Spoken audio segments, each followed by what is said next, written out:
Hi everyone, I'm Dr. Leisha. So today I will be talking about part 2 of what program directors are looking for when they are reviewing your application as an IMG. Before you listen to this video, go check out part 1 where I talk about the core parts of your applications, your step scores, your US clinical experience, your visa status. These are the make it or break it parts of your application that determines whether a program director even opens your application and looks at it with their own eyes. Today we'll be talking about the rest of your application, which is still extremely important that you get every detail done perfectly. So we'll be talking about what I'm thinking as I go through these other parts.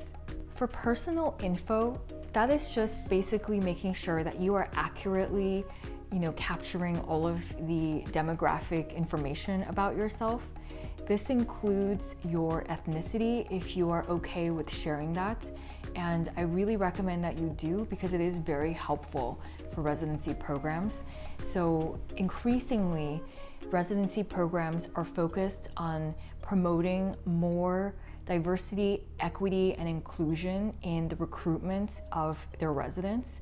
And so many programs really want to recruit more residents that have been traditionally underrepresented in the US medical training system, especially Black and Latinx or Hispanic students. And so if you are comfortable, I do recommend that you share your ethnicity because this is something that is helpful for many programs to track. Regarding location, so this varies amongst programs.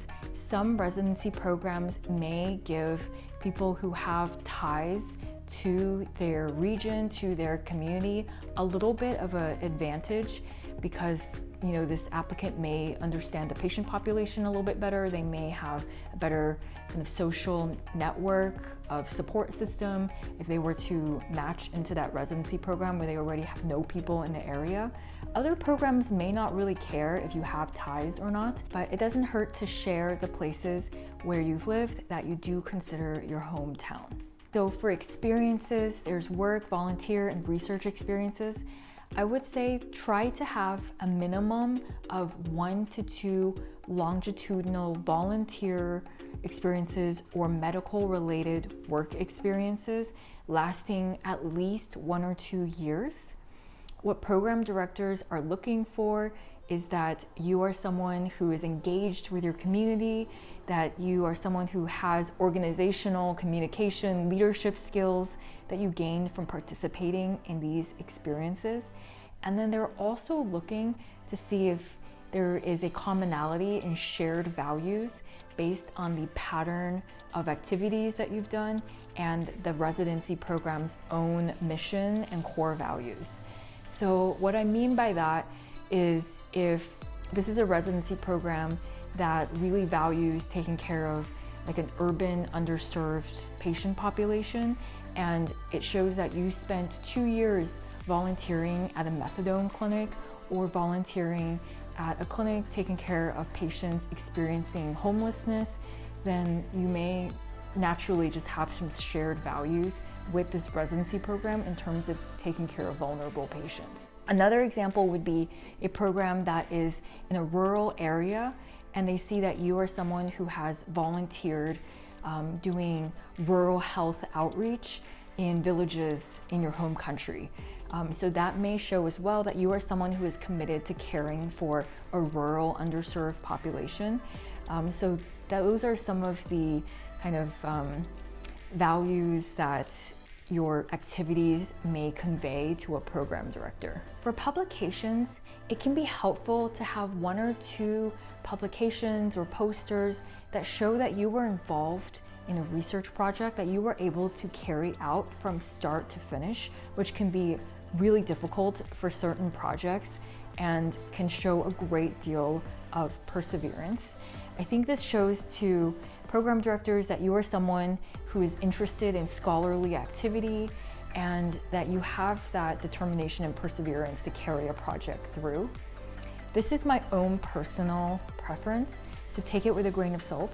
But for me, for most applicants who are going to be training at a community hospital in internal medicine or family medicine, I don't think that these students necessarily need to have extremely extensive research backgrounds or have done tons of research, because the future for these doctors are going to be amazing doctors taking care of patients, on the front lines, rather than being like a primary investigator for an NIH study. The exception for this is for those top IMGs who do want to go into a really competitive specialty like surgery, or who want to match into a top US residency program. That is the exception, where doing a lot of research really probably will boost your application a lot. Someone who perhaps sees part of their future career to be doing research. For most applicants out there who are applying into IM or FM, my recommendation is to make sure that the core of your application, the STEP scores, the US clinical experience, that is super solid. And if you're able to do a little bit of research on top of that, then that's a really nice bonus. But don't do more research at the expense of not studying as much for your STEP exams, or not taking the opportunity to do more US clinical rotations. There's a section for you to talk about interruptions in training, and if you've had a leave of absence during your time in medical school, it is extremely important that you address it either here or in the personal statement if you think you need a little bit more room to talk about it. It's really important to address it, because it can be like the elephant in the room. If there's like a 1-year gap in the middle of your medical school training and you don't explain why that happened, it can make program directors feel nervous that maybe you're trying to kind of hide it or not acknowledging what's going on. So if the reason for your leave of absence was a personal health issue or a family issue, that is totally understandable, and you don't have to divulge the personal details of what happens.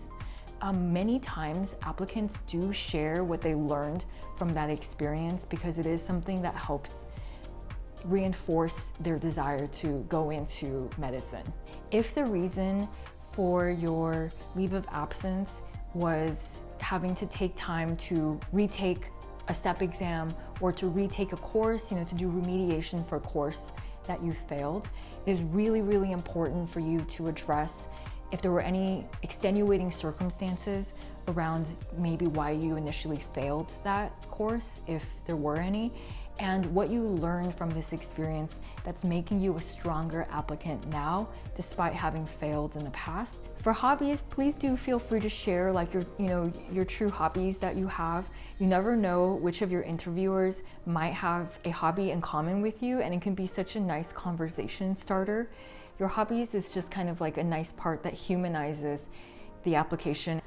For personal statements, it does not usually make a big difference in whether you are invited for an interview or how high you're ranked on the rank list, but there are a few circumstances where it can make a difference, for good or for bad. So the two circumstances I can think of where it can truly make a difference in helping your application are the times when applicants are genuinely expressing their unique life story, talking about the circumstances that they lived in and barriers they may have overcome to bring them to where they are now, and how all of those things culminate in their desire for their future goals in medicine. There are occasionally stories like that that can really make a program director feel inspired by this person, want to meet this person. So there are situations of unique life stories that really can make someone really want to meet you and interview you. Another situation is when someone is really maturely describing their experiences in life, in medicine, and their extracurricular activities, and how all of those things contribute to the values that they have as a person. And if those values can align with the values of the residency program, then that can also help give a small advantage to your application as well. The times when your personal statement can truly hurt you, and this is true actually of any part of your application is where there are a lot of typos, grammatical errors, and spelling errors that can make the person reviewing your application question your language abilities and whether language barriers might make it harder for you to transition to the US healthcare system and perhaps not offer you an interview for that reason. So it is really, really important to make sure that your entire application, including the part where you talk about your hobbies, that all of that is absolutely proofread by a native US speaker and that it all looks good to them. You'd be surprised how often even the name of someone can look weird if they write their whole name in lower caps or if the name is all in all caps. You don't want to stand out for the way that you use punctuation or capitalization, for example. For the letters of recommendation, I talk about this more in one of my other videos, which you can check out. They can occasionally make a big difference if you have an extremely strong letter of recommendation. The strongest letter of recommendations you can have are probably from a audition rotation at that residency program that you're applying to. Because if I see a letter from a faculty member at my own program who I recognize, then I'm gonna give that letter so much more weight. Other parts of your application that students may not even be aware of is if there is a place where you've done an audition rotation with the residents of that program being your residents on the team, those residents oftentimes go to the program director and send them emails or tell them in the hallways like, hey, I work with this student who's amazing, we should try to get them to come here, or I work with this person and they were like so-so. So word of mouth from the people you work with on these rotations can be extremely, extremely valuable. So I hope that today's video on what a program director is thinking when they are going through the different parts of your application is helpful to you. Please let me know if you have any questions below.